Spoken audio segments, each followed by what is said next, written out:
बिस्मिल्लाहिर्रहमानिर्रहीम अस्सलाम वालेकुम नाज़रीन, तुसीं देख रहे हो मेरा प्रोग्राम चार चफेरे और प्रोग्राम ਦੇ ਵਿੱਚ डायरैक्ट ਜਿਹੜਾ ਨਾ ਉਹ ਗੱਲਬਾਤ ਸ਼ੁਰੂ ਕਰਦੇ ਹਾਂ और एक कहानी ਦੇ ਨਾਲ ਸ਼ੁਰੂ ਕਰਦੇ ਹਾਂ कि एक हसीना सी जो इकतदार दी दीवानी सी। अजब जमाना सी, 400 जुल्म दा फसाना सी।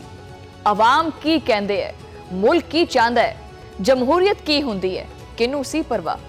ओ तां बस सिर्फ और सिर्फ इकतदार दी पुजारी सी, क्योंकि ओ एक हसीना सी। खुद नू हसीना कहलाउंदी सी, लेकिन अपने ही मुल्क दे नाल दुश्मनी करती सी। दुश्मनां दे नाल दोस्ती सी और अपनी आवाम दे नाल दुश्मनी।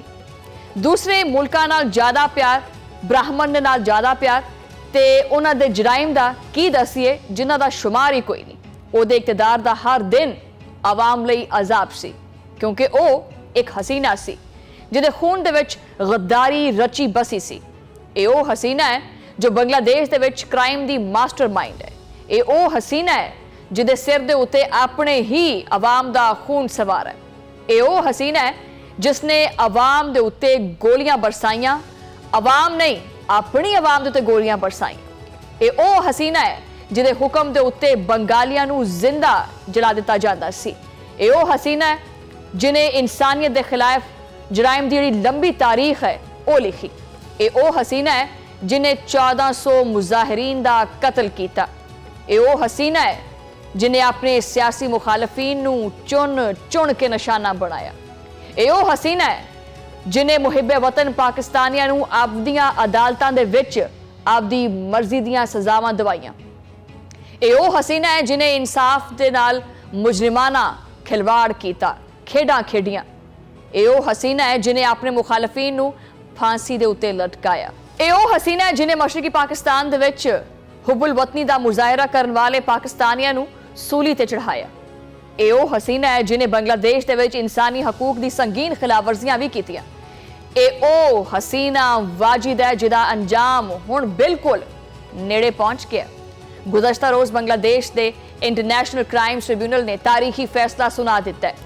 ये फैसला 543 अफराद दे उत्ते मुश्तमिल है। ट्रिब्यूनल ने साबिक वज़ीर आज़म शेख हसीना वाजिद ते ओहदे वज़ीर दाखिला असदुज़्ज़मा खान नू इंसानियत के खिलाफ जराइम का मुरतकब करार देंदे हुए फांसी की सजा सुनाई। वाजिद के हुक्म के उत्ते अगस्त 2024 नू सिविल नाफरमानी की तहरीक चलाने वाले 1400 तो ज्यादा अफराद नू कतल कर दिता गया।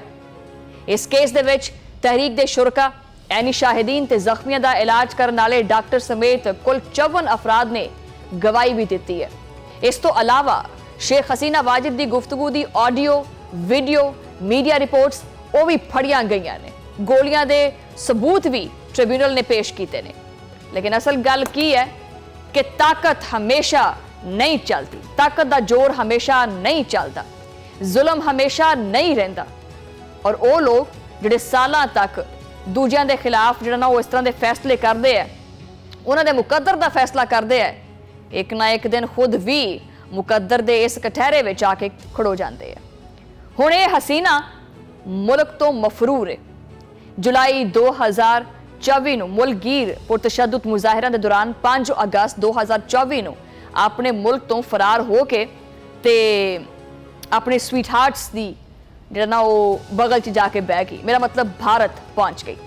बांग्लादेश ने इंटरनेशनल क्राइम्स ट्रिब्यूनल के फैसले तो बाद इंडिया तो हसीना वाजिद की हवालगी का मुतालबा किया है। बांग्लादेशी वजारत खारजा ने आख्या है कि बैन अल-अक़वामी फौजदारी ट्रिब्यूनल के फैसले दे विच मफरूर ए शेख हसीना ते असदुज़्ज़मा खान कमाल नू जुलाई दे विच होने वाले कतल वास्ते कसूरवार ठहराया गया है और उन्हां नू सजा भी सुनाई गई है। किसी भी दूसरे मुल्क वास्ते इंसानियत के खिलाफ जराइम के मुरतकब अफराद नू पनाह देना गैर दोस्ताना रवैया है और ये भी इंसाफ की तौहीन होएगी। भारत जिहड़ा ना उहदे उत्ते जोर दिता जा रहा है कि वह दोनों सजा याफ्ता अफराद नू फौरी तौर पर बांग्लादेशी हुकाम के हवाले करे। बांग्लादेश के अबूरी चीफ एडवाइजर यूनस ने उन्होंने दो टोक अल्फाज दे विच गल कीती है कि कोई इंसान भी कानून तो बालातर नहीं हैगा। और उन्होंने साफ साफ ये भी चीज़ आखी है कि यह फैसला बिल्कुल शफाफ है, दबाव तो आज़ाद है और यह वक्त है कि वह अपने कीते हुए का सामना करे। लेकिन शेख हसीना इस फैसले नू सियासी इंतकाम कहती है। ਮੁਤਅਸਬ ਅਦਾਲਤੀ ਕਾਰਵਾਈ ਕਹਿੰਦੀ ਹੈ। ਉਹ ਕਹਿੰਦੀ ਹੈ ਜੀ ਮੇਰੇ ਖਿਲਾਫ ਸਾਜ਼ਿਸ਼ ਹੁੰਦੀ ਪਈ ਹੈ। ਉਹਨਾਂ ਵਾਸਤੇ ਇਹ ਸਜ਼ਾ ਇੱਕ ਸਿਆਸੀ ਖੇਡ ਹੈ। ਉਹਨਾਂ ਦੇ ਮੁਖਾਲਫੀਨ ਜਿਹੜੇ ਨੇ ਨਾ ਉਹਨਾਂ ਵਾਸਤੇ ਅਵਾਮੀ ਇੰਤਕਾਮ ਤੇ ਮਜ਼ਲੂਮ ਖਾਨਦਾਨਾਂ ਵਾਸਤੇ ਇਹ ਇਨਸਾਫ ਦਾ ਪਹਿਲਾ ਦਿਨ ਹੈ। ਚਲੋ ਜ਼ਰਾ ਹੁਣ ਇਸ ਸਾਰੇ ਤਮਹੀਦ ਤੋਂ ਬਾਅਦ ਖਾਨਦਾਨਾਂ ਦਾ ਜ਼ਰਾ ਤਸਵੁਰ ਕਰੀਏ, ਉਹਨਾਂ ਖਾਨਦਾਨਾਂ ਦਾ ਜਿਨ੍ਹਾਂ ਦੇ ਬੱਚੇ ਯੂਨੀਵਰਸਿਟੀ ਤੋਂ ਵਾਪਸ ਘਰ ਨਹੀਂ ਆਏ, ਨੌਜਵਾਨ ਲਾਪਤਾ ਹੋ ਗਏ ਔਰ ਜਿਨ੍ਹਾਂ ਦੇ ਜਨਾਜ਼ੇ ਵੀ ਪਹਿਚਾਨੇ ਨਹੀਂ ਜਾ ਰਹੇ ਸੀ। ਉਹਨਾਂ ਮਾਂ-ਬਾਪ ਵਾਸਤੇ ਇਹ ਫੈਸਲਾ ਇੱਕ ਸਜ਼ਾ ਨਹੀਂ ਹੈਗਾ। ਇਹ ਉਹ ਆਵਾਜ਼ ਹੈ ਜਿਹਨੇ ਸਾਲਾਂ ਤੱਕ ਜਿਹਨੂੰ ਦਬਾਇਆ ਜਾ ਰਿਹਾ ਸੀ ਔਰ ਪੁੱਛਦੇ ਸੀ ਕਿ ਸਾਡੀ ਔਲਾਦ ਦੇ ਖੂਨ ਦਾ ਹਿਸਾਬ ਕੌਣ ਦੇਵੇਗਾ।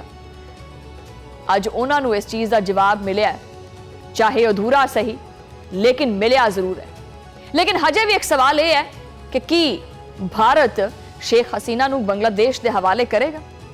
ਤੁਹਾਨੂੰ ਤੇ ਪਤਾ ਹੀ ਹੈ ਕਿ ਕਿੰਨੀਆਂ ਦੋਸਤੀਆਂ ਚੱਲਦੀਆਂ। ਇਹ ਉਹੀ ਭਾਰਤ ਹੈ ਜਿਹੜਾ ਦੂਜਿਆਂ ਨੂੰ ਤਾਂ ਬੜਾ ਕੋਈ ਕਾਨੂੰਨ ਦੀ ਹੁਕਮਰਾਨੀ ਦੇ ਲੈਕਚਰ ਦਿੰਦਾ ਫਿਰਦਾ, ਲੇਕਿਨ ਇੱਕ ਸੰਗੀਨ ਮੁਕੱਦਮੇ ਦੇ ਵਿੱਚ ਮਤਲੂਬ ਮਫਰੂਰ ਸਾਬਿਕ ਵਜ਼ੀਰ ਆਜ਼ਮ ਦੀ ਹਿਫਾਜ਼ਤ ਵੀ ਕਰਦਾ ਫਿਰਦਾ ਜਿਵੇਂ ਬੜਾ ਕੋਈ ਕੀਮਤੀ ਖਜ਼ਾਨਾ ਹੈ। ਮਤਲਬ ਸ਼ੇਖ ਹਸੀਨਾ ਵਾजिद ਜਿਹੜੀ ਹੈ ਨਾ ਉਹ 골ਡ ਪਲੇਟਡ ਹੋ ਗਈ ਹੈ, ਸੋਨੇ ਦਾ ਪਾਣੀ ਚੜ ਗਿਆ ਉਹਦੇ ਉੱਤੇ। ਭਾਰਤ ਤੇ ਬੰਗਲਾਦੇਸ਼ ਦੇ ਦਰਮਿਆਨ 2013 ਦਾ ਮੁਜਰਮਾਂ ਦੀ ਹਵਾਲਗੀ ਦਾ ਜਿਹੜਾ ਮੁਆਇਦਾ ਹੈ ਉਹ ਵੀ ਮੌਜੂਦ ਹੈ। ਬੰਗਲਾਦੇਸ਼ ਤੋਂ ਭਾਰਤ ਦੇ ਕਹਿਣ ਦੇ ਉੱਤੇ ਆਪਣਾ ਹਾਈ ਪ੍ਰੋਫਾਈਲ ਮੁਜਰਮ ਤੱਕ ਹਵਾਲੇ ਵੀ ਕਰ ਚੁੱਕਿਆ। ਲੇਕਿਨ ਵਾਰੀ ਜਦੋਂ ਖੁਦ ਦੇ ਉੱਤੇ ਆਂਦੀ ਹੈ ਤੇ ਦਿੱਲੀ ਚੁੱਪ ਹੁੰਦਾ। ਸਵਾਲ ਇਹ ਨਹੀਂ ਹੈ ਕਿ ਭਾਰਤ ਤਾਬਨ ਕਰੇਗਾ ਜਾਂ ਨਹੀਂ ਕਰੇਗਾ, ਸਵਾਲ ਇਹ ਹੈ ਕਿ ਕਿਸ ਮੂੰਹ ਨਾਲ ਭਾਰਤ ਦੁਨੀਆ ਨੂੰ ਇਨਸਾਫ ਤੇ ਜਮਹੂਰੀਅਤ ਦੇ ਸਬਕ ਦੇਗਾ। और फिर गल आंदी है इंटरपोल दी। अगर बांग्लादेशी हुकूमत बाज़ाब्ता दरख्वास्त देवे, अगर कानूनी बुनियाद मुकम्मल होवे ते इंटरपोल रेड नोटिस भी जारी कर सकदा है। शेख हसीना नूं भारत दे विच रह के भी गिरफ्तारी तो इस्तस्ना नहीं मिल सकता। वैसे तो हर किसी नूं अजकल मिलदा फिरदा है, लेकिन ओनू नहीं मिल सकता। एक बैनुल अक़वामी कानूनी जंग है, एक ऐसा मार्क है ਜਿਹੜਾ ਜਨੂਬੀ ਏਸ਼ੀਆ ਦੀ ਸਿਆਸਤ ਨੂੰ ਜੜ ਤੋਂ ਹਿਲਾ ਕੇ ਰੱਖਦਾ ਪਿਆ। ਅਗਰ ਇੰਟਰਪੋਲ ਅਮਲ ਵਿੱਚ ਆ ਗਿਆ ਤੇ ਤਾਰੀਖ ਦੇ ਵਿੱਚ ਪਹਿਲੀ ਵਾਰੀ ਇੱਕ ਸਾਬਿਕ ਵਜ਼ੀਰ ਆਜ਼ਮ ਨੂੰ ਬੈਨ ਅਲ-ਅਕਵਾਮੀ ਗ੍ਰਿਫਤਾਰੀ ਤੋਂ ਬਾਅਦ ਮੌਤ ਦੀ ਸਜ਼ਾ ਵਾਸਤੇ ਵਾਪਸ ਭੇਜਿਆ ਜਾਏਗਾ। ਤਸੱਵਰ ਕਰੋ ਦੁਨੀਆ ਕਿਸ ਸਦਮੇ ਤੋਂ ਲੰਘਦੀ ਫਿਰਦੀ ਹੈ। ਇਹ ਸਾਰੀ ਚੀਜ਼ ਜਿਹੜੀ ਤੁਹਾਡੇ ਸਾਹਮਣੇ ਰੱਖੀ ਹੈ, ਇੱਥੇ ਸ਼ੁਰੂ ਵਿੱਚ ਵੈਸੇ ਇੱਕ ਗਾਣੇ ਦਾ ਹਵਾਲਾ ਸੀ, ਲੇਕਿਨ ਹੁਣ ਮੇਰੇ ਦਿਮਾਗ 'ਚ ਫਿਰ ਆ ਗਿਆ ਹੈ कि भज्जी तो फिरदी है वैसे, लेकिन कब तक रूठेगी चीखेगी चिल्लाएगी, एक दिन हसीना वाजिद मान जाएगी।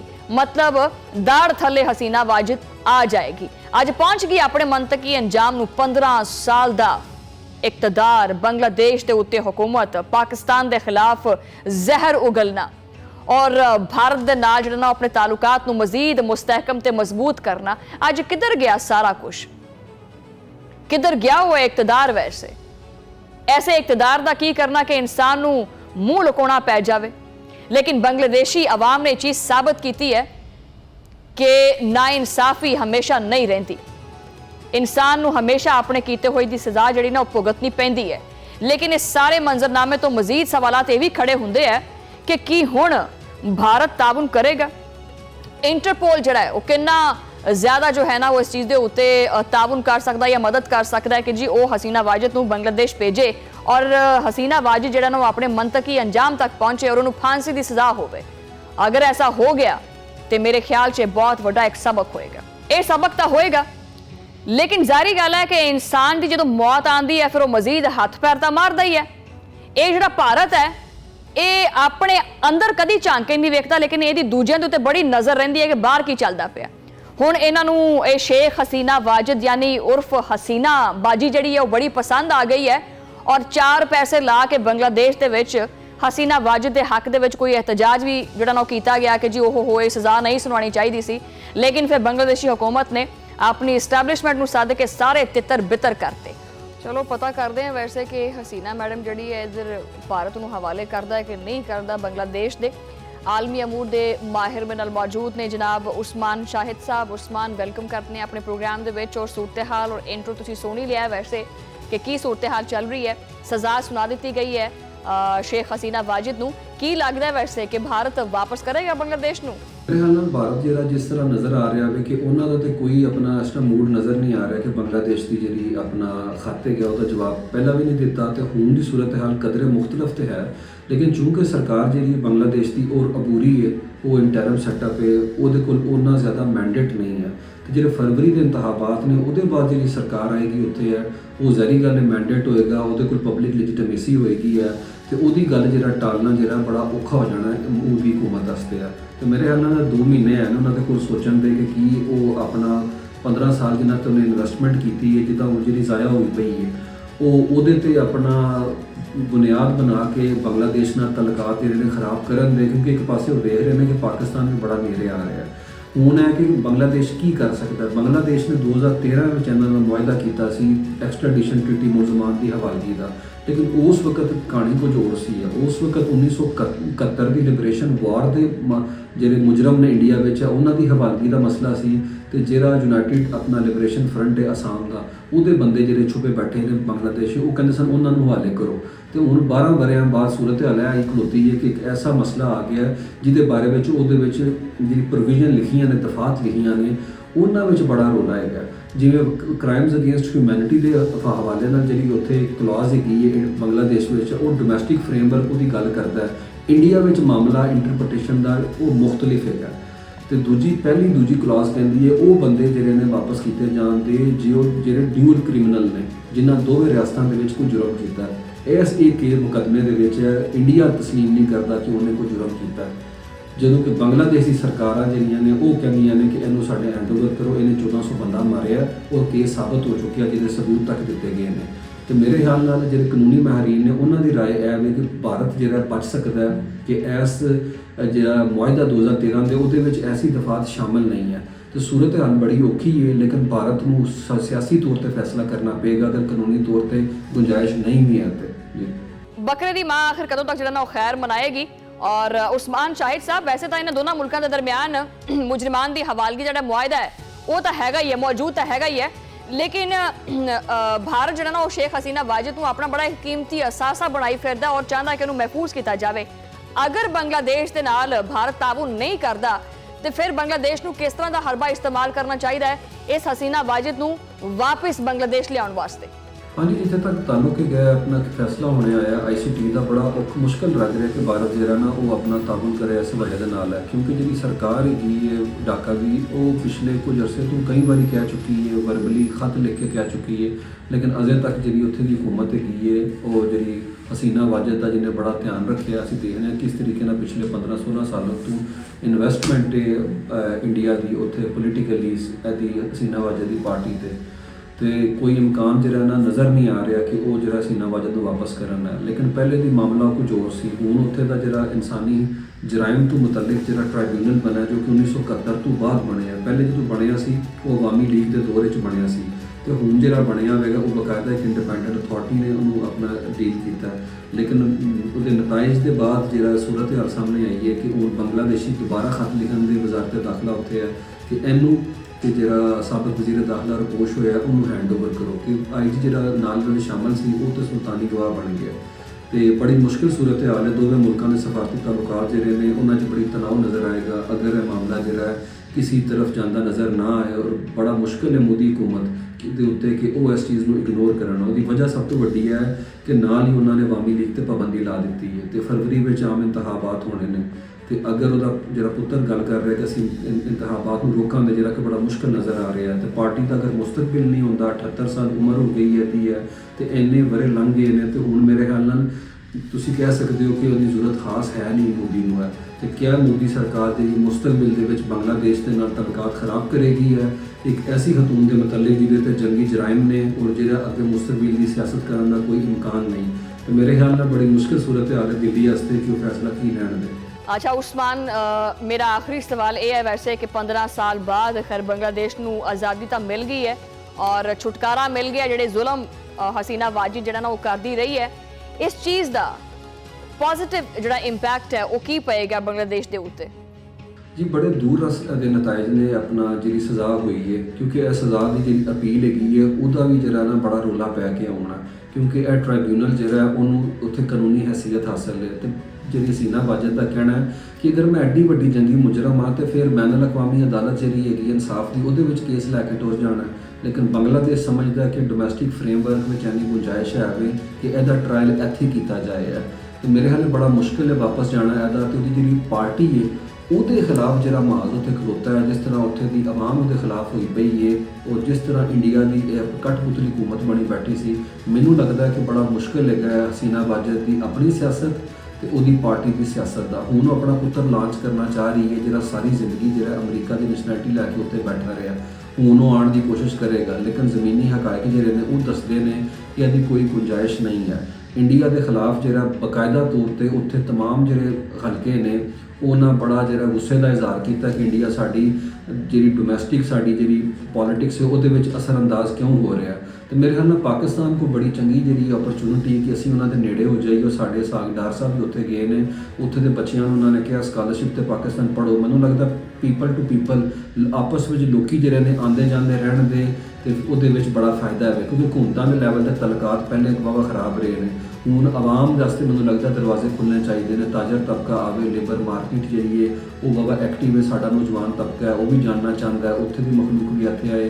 ਟੀਵੀ ਦੇ ਦਰਮਿਆਨ ਮੀਡੀਆ ਦੇ ਦਰਮਿਆਨ ਤਲਕਾਤ ਬਣਨੇ ਚਾਹੀਦੇ ਨੇ। ਕੋਈ ਖੇਡਾਂ ਦਾ ਜਿਹੜਾ ਸਾਡਾ ਮਾਮਲਾ ਸ਼ੁਰੂ ਹੋਣਾ ਚਾਹੀਦਾ। ਮੈਨੂੰ ਲੱਗਦਾ ਪਾਕਿਸਤਾਨ ਨੂੰ ਇਸ ਮੂਵਮੈਂਟ ਨੂੰ ਕੈਪੀਟਲਾਈਜ਼ ਕਰਨਾ ਚਾਹੀਦਾ।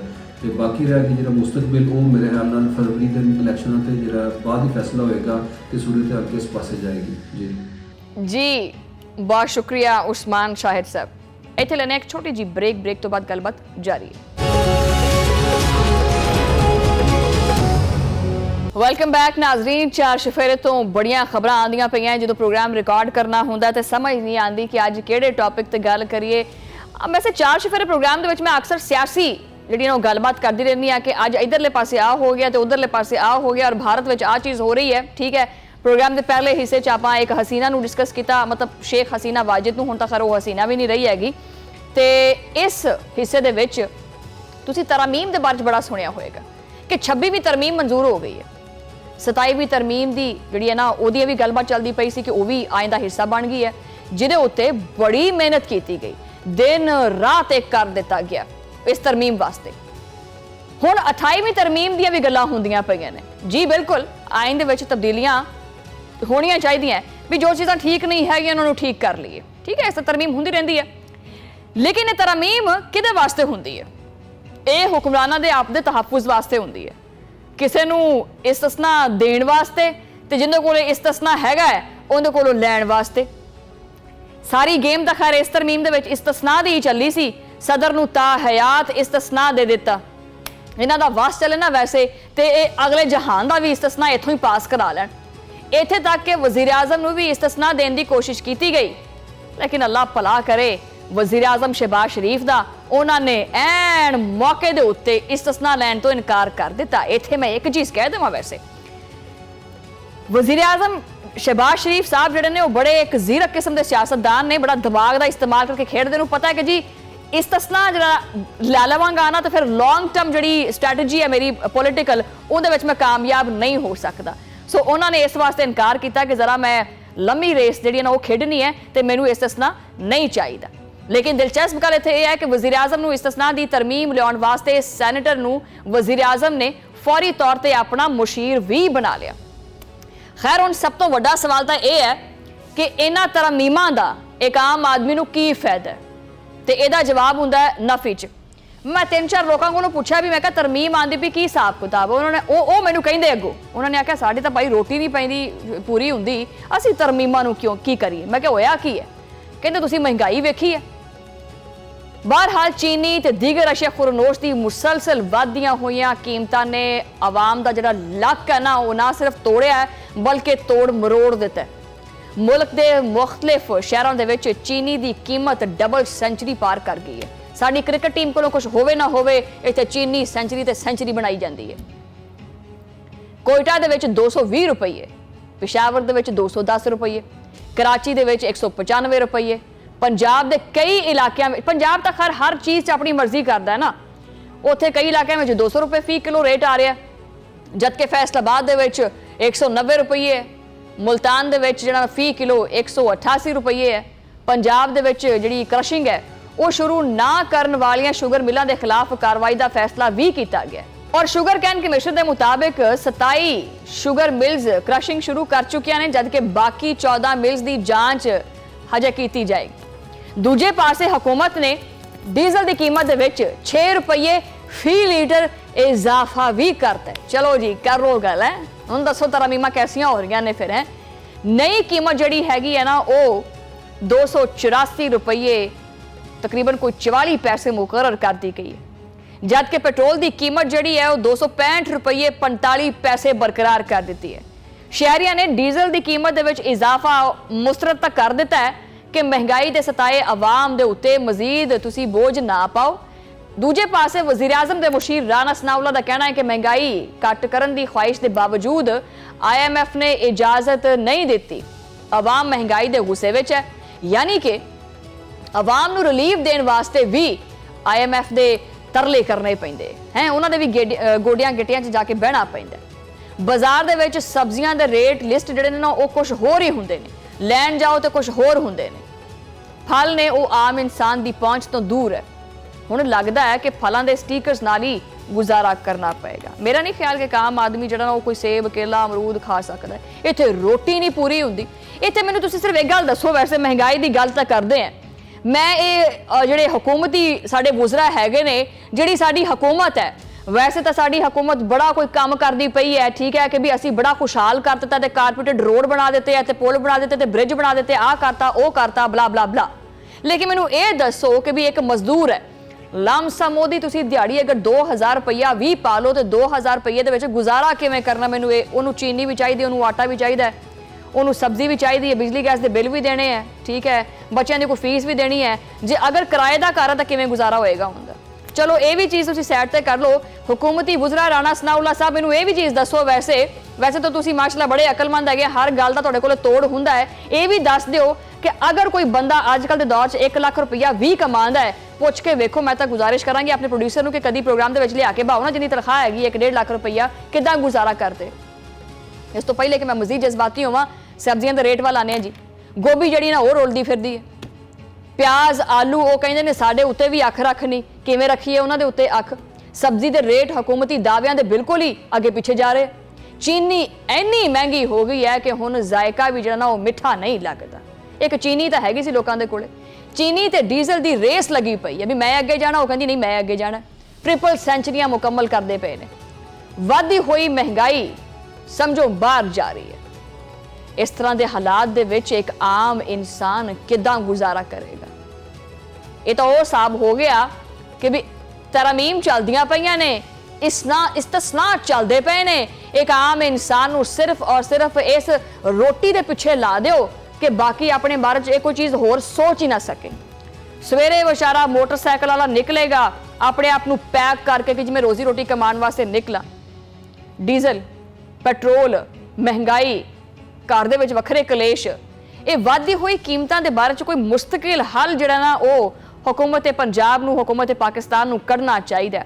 ਔਰ ਦੂਜੀ ਗੱਲ ਇਹ ਹੈ ਕਿ ਇਹ ਜਿਹੜੀਆਂ ਮੰਡੀਆਂ ਲਾਈਆਂ ਹੁੰਦੀਆਂ, ਉਹਨਾਂ ਮੰਡੀਆਂ ਦੇ ਵਿੱਚ ਵੀ ਸਬਜ਼ੀਆਂ ਦੇ ਮੁਖਤਲਿਫ ਰੇਟਸ ਹੁੰਦੇ ਨੇ। ਯਾਨੀ ਹੁਕੂਮਤ ਦੀ ਤਰਫੋਂ ਜੋ ਰੇਟ ਦਿੱਤਾ ਜਾਂਦਾ ਹੈ, ਉਹ ਜਿਹੜੇ ਸਬਜ਼ੀ ਫਰੋਸ਼ ਨੇ ਜਾਂ ਫਲ ਫਰੋਸ਼ ਨੇ ਉਹ ਆਪਣੀ ਮਰਜ਼ੀ ਦਾ ਰੇਟ ਲਾ ਲੈਂਦੇ ਆ। ਔਰ ਤੁਸੀਂ ਇਹ ਵੀ ਚੀਜ਼ ਚੈੱਕ ਕਰੋ ਸਾਡੀ ਆਵਾਮ ਦਾ ਕਿ ਰੇਟ ਸਬਜ਼ੀ ਤਾਂ ਚਲੋ ਲਾ ਲੈਂਦੇ ਆ, ਫਲ ਵੀ ਲਾ ਲੈਂਦੇ ਆ, ਲੇਕਿਨ ਅਕਸਰ ਤੁਸੀਂ ਨੋਟਿਸ ਕਰਨਾ ਕਿ ਉਹਨਾਂ ਨੇ ਸਟicker ਉਸ ਜਗ੍ਹਾ ਤੇ ਲਾਇਆ ਹੁੰਦਾ ਹੈ ਜਿੱਥੋਂ ਉਹ ਸਬਜ਼ੀ ਜਾਂ ਉਹ ਫਲ ਮਾੜਾ ਜਿਹਾ ਗਲਿਆ ਹੁੰਦਾ ਹੈ।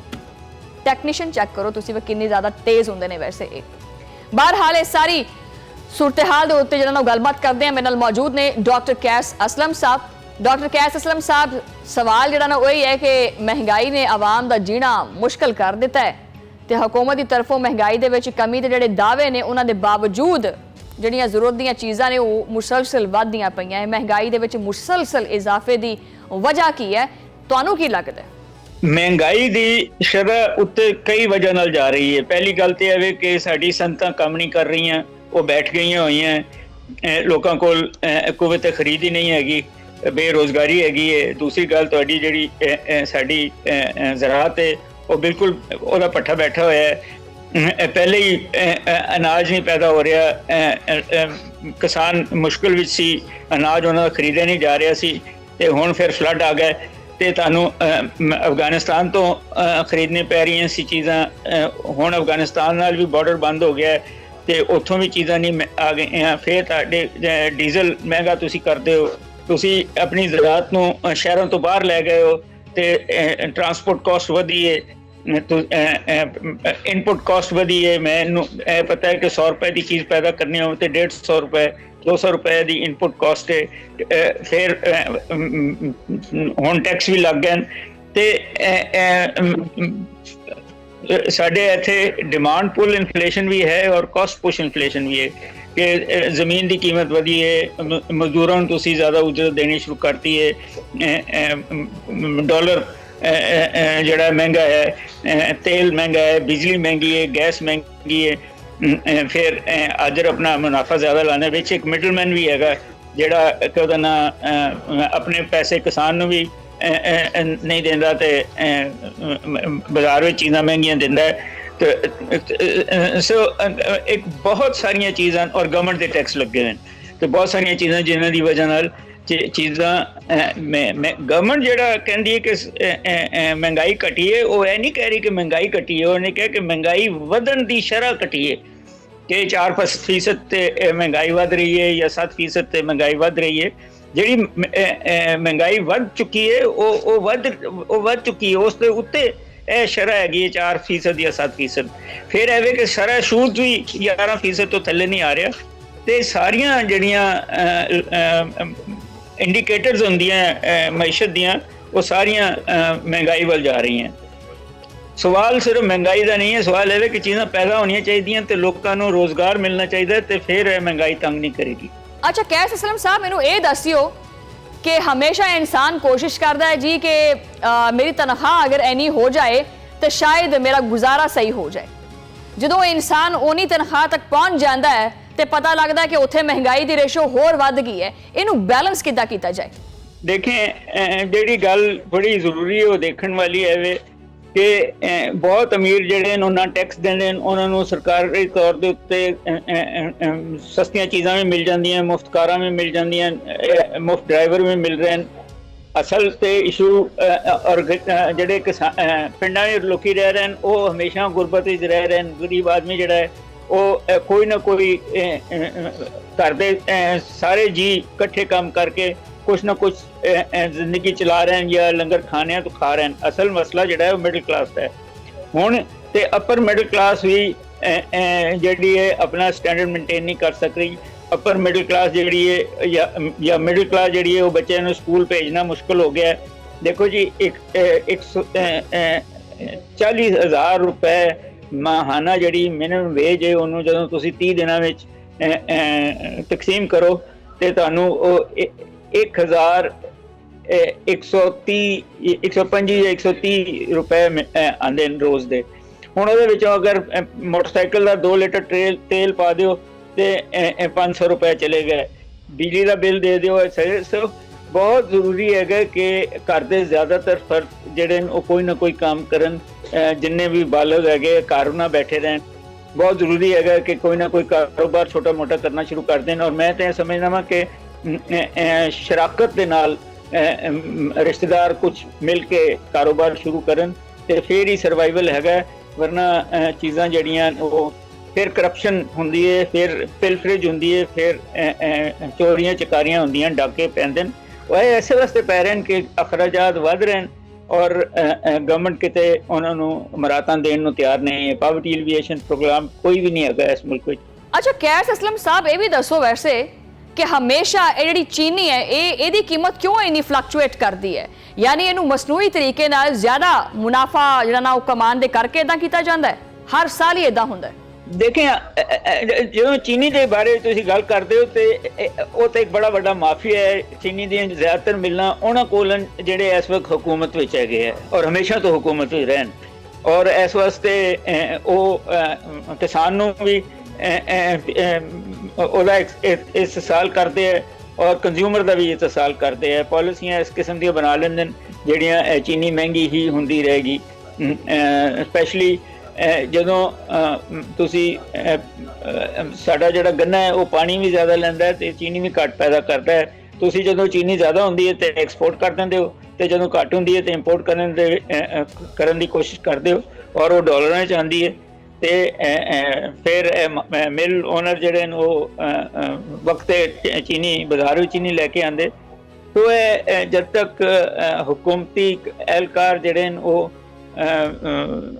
बड़ी सीरियसली इन्हां मसलियां दे उत्ते एक प्राइवेटाइजेशन कमीशन हैगा वो जब तक काम नहीं करेगा, कंपैटिटिव कमीशन हैगा वो जदों तक काम नहीं करेगा और जड़े तुहाडे बने हुए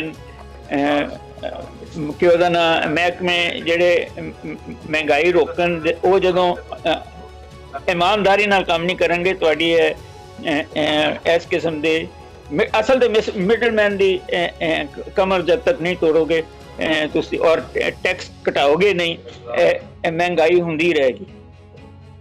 वज़ीर आज़म साहब आवाम दी आवाज़ सुनो, तुसी 27वीं तरमीम तो पास करा ली, बड़ी चंगी गल है जो कि मुल्क ते कौमी सलामती वास्ते इंतहाई जरूरी सी, लेकिन कोई तरमीम जिहड़ी है वो महंगाई के खिलाफ भी तो होनी चाहिए कि नहीं होनी चाहिए? कोई तरमीम जिहड़ी है वो बेरोजगारी के खिलाफ भी होनी चाहिए या नहीं होनी चाहिए? कोई तरमीम जिहड़ी है वो बदअमनी के खिलाफ भी होनी चाहिए या नहीं? कोई तरमीम चोरी ते डकैती के खिलाफ भी होनी चाहिए या नहीं? कोई तरमीम गुरबत के खिलाफ भी होनी चाहिए या नहीं? कोई तरमीम जिहड़ी है वो काटल्स के खिलाफ भी होनी चाहिए या नहीं? कोई तरमीम माफियाज के खिलाफ होनी चाहिए? कोई तरमीम बिजली के भारी बिलों के खिलाफ होनी चाहिए है? कोई तरमीम जिहड़ी है वो महंगी गैस के खिलाफ होनी चाहिए है कि नहीं? अजकल तो आंदी भी नहीं पई। कोई तरमीम पेट्रोल दी कीमतों के खिलाफ होनी चाहिए है? इधर भी कुछ तवज्जो दो ना, इधर भी कुछ तवज्जो रखो अपनी, इन्हां वास्ते भी एक तरमीम लैके आओ। सिर्फ अपने इकतदार नूं मजबूत ना करो, आवाम दियां मुश्किलात नूं इंसान नूं समझना चाहिए, गरीबां दी फिक्र करनी चाहिए, उन्हां वास्ते कोई ना कोई रिलीफ देना चाहिए, गुरबत उन्होंने निजात दिलानी चाहिए है। आवाम ने अपने इकतदार के ऐवाना दे विच तुहानूं पहुंचाया है, इस कुर्सी ते बिठाया है और पाकिस्तान का वज़ीर आज़म बनाया है। सिर्फ इस वास्ते नहीं बनाया है कि बस इधर दी 4 गड्डियां पिछे ला लियां ते 4 गड्डियां आगे ला लियां तो हूटर चला के ऐ नूं निकल गए। एक आम इंसान जो तुसीं वोट लैने हुंदे आ उदों तां बड़े जलसे करके ते स्टेज उत्ते खड़ो के ते आखदे आ जी कि आ मिलेगा ते आ मिलेगा ते ओ मिलेगा ते लभदा इत्थे कुछ भी नहीं। तो टैलीविजन स्क्रीन ते इन्होंने बहा के तकरीरां करा लो भावें जिन्नियां मर्जी, बाकी तो खैर हर चीज़ साइड ते, लेकिन जिहड़े बुनियादी हकूक ने, जिहड़ा ब्रेड एंड बटर है, मेरे ख्याल च ओहदे तो जिहड़ा ना एक आम इंसान नूं दूर नहीं रखना चाहिए। ये हमेशा हर साल हर इकतदार दे विच इस रोटी कपड़े की गल लाजमी हुंदी है, इस महंगाई की गल लाजमी हुंदी है, लेकिन अज तक हुकूमतां जिहड़ियां ने ना वो मुस्तकिल कोई हल जिहड़ा ना वो नहीं दे सकियां। इस बारे च जरा तवज्जो करो, जज्बाती हो जाने असीं भी आम लोगों च शुमार होने। ब्रेक लेने, ब्रेक तो बाद दोबारा गलबात शुरू करते हैं।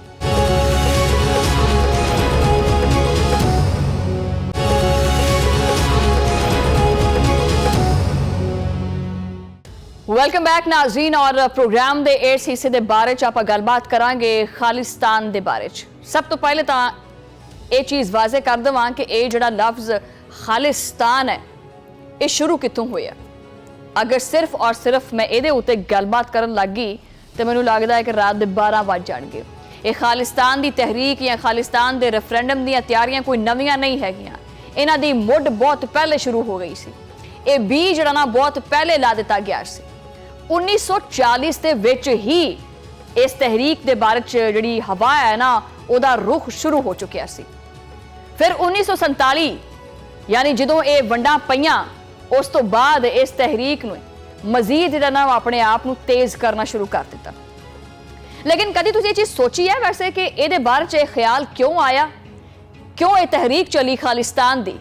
खालिस्तान मतलब शुद्ध, प्योर, खालिस लोकां दी सरजमीन, और सिर्फ पंजाबी जुबान करके, क्योंकि हिंदुस्तान दे विच हिंदी जुबान नूं बहुत तरजीह दी जाती सी और पंजाबी जुबान बोलण वाले नूं बिल्कुल बैकवर्ड किया जाता सी, या बल्कि समझ लो कि मुल्क दुश्मन अनासर दे विच शुमार किया जाता सी।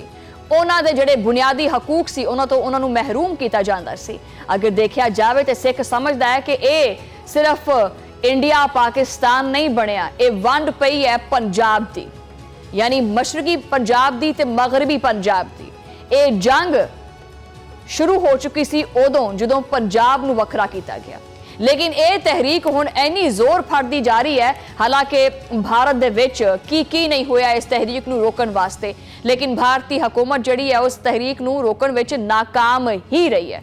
ਅੱਜ ਇਹ ਤਹਿਰੀਕ ਨਾ ਸਿਰਫ ਭਾਰਤ ਦੇ ਵਿੱਚ ਚੱਲਦੀ ਪਈ ਹੈ, ਬਲਕਿ ਭਾਰਤ ਤੋਂ ਨਿਕਲ ਕੇ ਸਰਹੱਦ ਤੋਂ ਪਾਰ ਦੂਜਿਆਂ ਮੁਲਕਾਂ ਦੇ ਵਿੱਚ ਵੀ ਇਹ ਖਾਲਿਸਤਾਨ ਦੀ ਤਹਿਰੀਕ ਚੱਲਦੀ ਪਈ ਹੈ ਔਰ ਫਲਦੀ ਫੁੱਲਦੀ ਵੀ ਪਈ ਹੈ।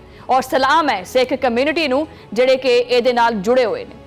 ਅੱਜ ਜਨਾਬ ਆਟਵਾ ਦੇ ਵਿੱਚ ਵੀ ਹੋਣ ਵਾਲੀ ਖਾਲਿਸਤਾਨ ਰੈਫਰੈਂਡਮ ਦੀਆਂ ਤਿਆਰੀਆਂ ਜਿਹੜੀਆਂ ਨੇ ਉਹਨਾਂ ਵਿੱਚ ਇੱਕ ਨਈ ਸਿਆਸੀ ਲਹਿਰ ਜਿਹੜੀ ਹੈ ਉਹ ਪੈਦਾ ਹੋ ਗਈ ਹੈ, ਜਿਹਦੇ ਵਿੱਚ ਆਲਮੀ ਸਿੱਖ ਬਰਾਦਰੀ ਨੇ ਪੁਰਅਮਨ ਜਮਹੂਰੀ ਇਜ਼ਹਾਰੇ ਰਾਏ ਦੇ ਹੱਕ ਦੇ ਤੌਰ ਤੇ ਸਰਾਹਿਆ ਵੀ ਗਿਆ। ਸਿੱਖ ਫॉर ਜਸਟਿਸ ਨੇ ਕੈਨੇਡਾ ਦੀ ਹਕੂਮਤ ਦੇ ਫੈਸਲੇ ਦਾ ਖੈਰ ਮਕਦਮ ਵੀ ਕੀਤਾ, ਜਿਸਨੇ ਜਿਹੜਾ ਨਾ ਉਹ 23 ਨਵੰਬਰ ਨੂੰ ਆਟਵਾ ਦੇ ਤਾਰੀਖੀ ਬਿਲਿੰਗਸ ਐਸਟੇਟ ਨੈਸ਼ਨਲ ਹਿਸਟੋਰਿਕ ਸਾਈਟ ਦੇ ਵਿੱਚ ਖਾਲਿਸਤਾਨ ਰੈਫਰੈਂਡਮ ਦੇ ਇਨਕਾਦ ਦੀ ਮਨਜ਼ੂਰੀ ਦਿੱਤੀ ਹੈ। ਇਸ ਰੈਫਰੈਂਡਮ ਨੂੰ ਇੱਕ ਤਾਰੀਖੀ ਕਦਮ ਦੇ ਤੌਰ ਤੇ ਵੇਖਿਆ ਜਾ ਰਿਹਾ ਹੈ, ਜਿਵੇਂ ਕਿ ਸਿੱਖ ਕਮਿਊਨਿਟੀ ਦੀ ਸਿਆਸੀ ਜਦੋਜਹਿਦ ਦਾ ਇੱਕ ਅਹਿਮ ਸੰਗੇ ਮੀਲ ਹੋਵੇ, ਉਹ ਕਰਾਰ ਦਿੱਤਾ ਜਾ ਰਿਹਾ। ਇਸ ਰੈਫਰੈਂਡਮ ਦੇ ਹਵਾਲੇ ਨਾਲ ਸਿੱਖ ਫॉर ਜਸਟਿਸ ਦੇ ਰਹਿਨੁਮਾ ਗੁਰਪੰਤ ਸਿੰਘ ਪੰਨੂ ਨੇ ਆਖਿਆ ਹੈ ਕਿ ਇੱਕ ਪੁਰਅਮਨ ਬੈਲਟ ਤੇ ਮਬਨੀ ਜਮਹੂਰੀ ਅਮਲ ਹੈ ਜੋ ਸਿੱਖ ਕੌਮ ਦੇ ਹੱਕੇ ਖੁਦਰਾਦੀਅਤ ਦੀ ਆਵਾਜ਼ ਹੈ। ਉਹਨਾਂ ਨੇ ਕੈਨੇਡੀਅਨ ਹੁਕੂਮਤ ਦਾ ਸ਼ੁਕਰੀਆ ਵੀ ਅਦਾ ਕੀਤਾ ਹੈ। ਉਹਨਾਂ ਨੇ ਸਿੱਖ ਕਮਿਊਨਿਟੀ ਦੇ ਜਮਹੂਰੀ ਹੱਕ ਦਾ ਵੀ ਇਹਤਰਾਮ ਕੀਤਾ ਹੈ। ਉਹਨਾਂ ਨੇ ਆਪਣੀ ਇਜ਼ਹਾਰੇ ਰਾਏ ਰੱਖਣ ਦਾ ਵੀ ਮੌਕਾ ਦਿੱਤਾ ਹੈ। ਪੰਨੂ ਨੇ ਇਸ ਗੱਲ ਦੇ ਉੱਤੇ ਜ਼ੋਰ ਦਿੱਤਾ ਹੈ ਕਿ 23 ਨਵੰਬਰ ਨੂੰ ਸਿੱਖ ਵੋਟਰਸ ਜਿਹੜੇ ਨੇ ਉਹ ਆਪਣੇ ਵੋਟ ਦਾ ਇਸਤੇਮਾਲ ਬੜੀ ਜ਼ਿੰਮੇਵਾਰੀ ਨਾਲ ਕਰਨ। ਸਿੱਖ ਫॉर ਜਸਟਿਸ ਦੇ ਇਹਨਾਂ ਰਹਿਨੁਮਾਵਾਂ ਦਾ ਕਹਿਣਾ ਹੈ ਕਿ ਕੈਨੇਡਾ ਦੀ ਹਕੂਮਤ ਦੀ ਇਜਾਜ਼ਤ ਦੇ ਮੁਤਾਬਿਕ 23 ਨਵੰਬਰ ਨੂੰ ਬਿਲਿੰਗਸ ਐਸਟੇਟ ਅਟੋਵਾ ਵਿੱਚ ਖਾਲਿਸਤਾਨ ਰੈਫਰੈਂਡਮ ਦਾ ਇਨਕਾਦ ਕੀਤਾ ਜਾਏਗਾ।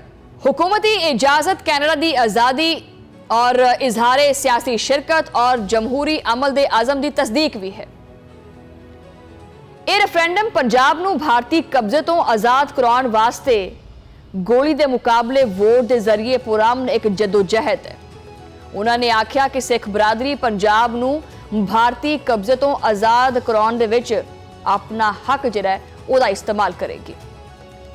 उन्होंने आख्या कि खालिस्तान तहरीक नूं भारत दे विच लाहक खतरात दी तफसीली मालूमात भी कैनेडा दी हुकूमत है उहदे सबूरत करते हैं।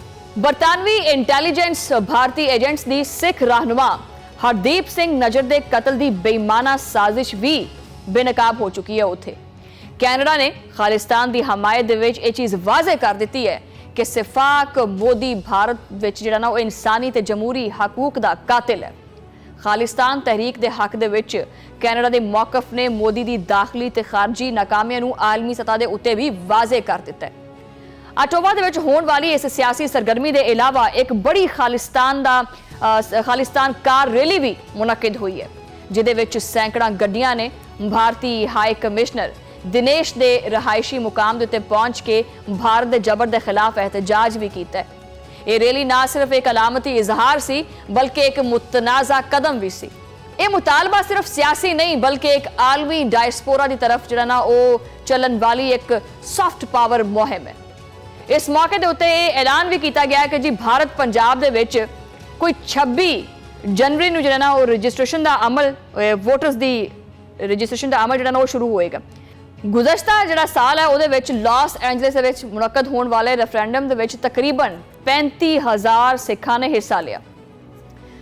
सिख फॉर जस्टिस दे इस रेफरेंडम की आलमी सतह के उत्ते एक बड़ी अहमियत है, जिसका मकसद है कि भारत के जाबराना तरीके की मुखालफत ते सिखां दे सियासी आज़ादी की हमायत की जाए। कैनेडियन हुकूमत की तरफों इस इकदाम नूं जमहूरी हक वास्ते एक मस्बत कदम भी करार दिता गया और यह साबित करता है कि कैनेडा इजहारे राय की आज़ादी ते जमहूरीत के असूलों के उत्ते पुख्ता यकीन भी रखता है।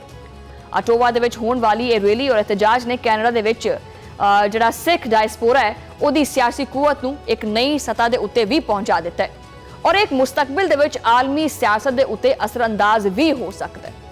ये तां खबर सी जिहड़ी कीती असीं ब्रेक, लेकिन तुसीं ये वेखो कि इंसान किसी होर वास्ते और तुसीं मिसाल सुनी हुंदी है कि वह खड्डा खोददा है ना, आखिर जिहड़ा ना उस खड्डे दे विच आप ही जा पैंदा है। अज भारत की तुसीं ये हालत वेखो कि खालिस्तान रेफरेंडम ਕਿੰਨਾ ਸਟਰੋਂਗ ਹੋ ਚੁੱਕਿਆ ਹੈ ਔਰ ਕਿਹੜੇ ਪਾਸਿਓਂ ਉਹ ਭਾਰਤ ਨੂੰ ਲਲਕਾਰਦਾ ਪਿਆ ਵੀ ਸਾਡੇ ਹਕੂਕ ਸਾਨੂੰ ਵਾਪਸ ਦੇ। ਉਧਰ ਭਾਰਤ ਪਾਕਿਸਤਾਨ ਨੂੰ ਤੋੜਨ ਦੀ ਗੱਲ ਕਰਦਾ ਸੀ ਕਿ ਬੰਗਲਾਦੇਸ਼ ਨੂੰ ਅਸੀਂ ਤੋੜ ਦਿੱਤਾ ਹੈ, ਇੱਥੇ ਬਲੋਚਿਸਤਾਨ ਇੱਕ ਅਲੱਗ ਰਿਆਸਤ ਬਣੇਗਾ, ਸਿੰਧ ਇੱਕ ਅਲੱਗ ਰਿਆਸਤ ਬਣ ਜਾਏਗੀ, ਲੇਕਿਨ ਭਾਰਤ ਦੇ ਵਿੱਚ ਹੀ ਵੀ ਮਜ਼ੀਦ ਰਿਆਸਤਾਂ ਬਣਨਗੀਆਂ।